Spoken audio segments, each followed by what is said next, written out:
Yeah, because probably it only takes quarter of an hour. I'm just waiting for a little drink because I've got a tickle in my throat. I hardly ever go to the cinema. I find it too boring. It's a waste of my time. I can't do it. I think I'd rather just stand at a bus stop than go to the cinema. I always liked clothes as a child, and even would sort of imagine a beautiful dress, which somehow I never had.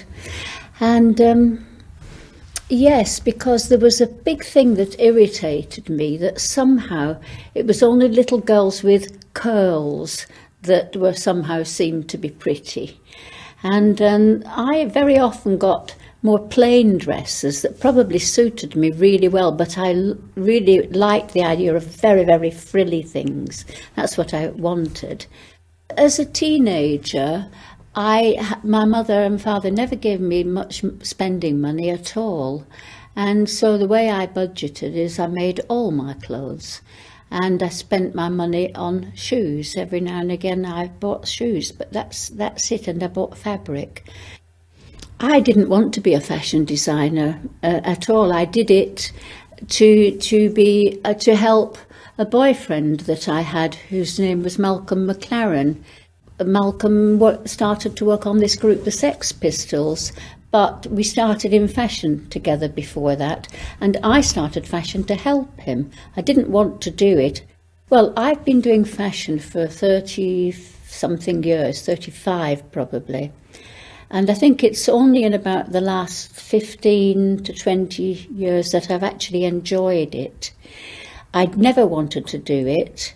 I don't say never. At the stage I did start to do it, I didn't want to do it. I did it because I could. I've always been able to make things. I think at the age of 5 I could have made a pair of shoes. You have to know where to start. People were getting rather tired of hippies and looking for something else. And this is in 1970.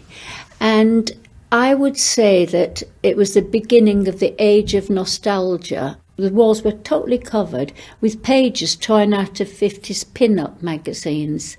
The women were often wearing torn clothes as if they'd been on a beach, they'd just been sort of like washed up off of shipwreck or something, or they'd just been raped or something, and their clothes were all torn. And we started tearing clothes up. I don't know. I think people need clothes. It can help people. Instead of looking like a clone or a cipher in this, people have never looked so dreadful, ever. If you buy something that really suits you, it talks about your character and your personality. And it's like, yeah, there's that guy again who's got that great coat, but with that amazing hairstyle. And, it's good, rather than, these anonymous people who, you don't even bother to focus on them.